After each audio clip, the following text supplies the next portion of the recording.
السلام علیکم گائز، آج میں آپ کے ساتھ جوس بنانے کے آڑو کے جوس بنانے کی ریسپی دے رہی ہوں۔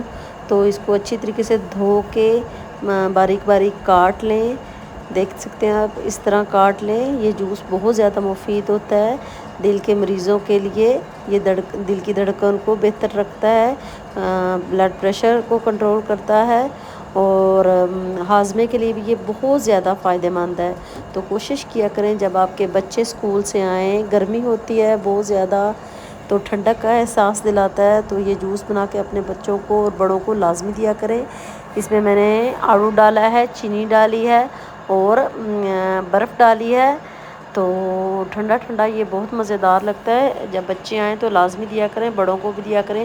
آج کل گرمی ہے تو جب بڑے گرمی میں کام کر کے آتے ہیں تو لازمی دیا کریں، تو ان کی انرجی بحال ہوتی ہے۔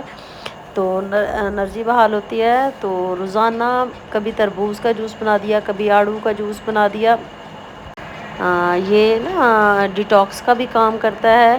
یہ فاضل مادوں کو جسم سے مثانے کو صاف کرتا ہے، فاضل مادوں کو ریڈیوس کرتا ہے۔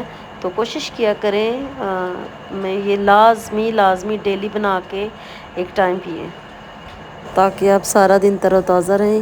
اللہ حافظ۔ لائک شیئر سبسکرائب ضرور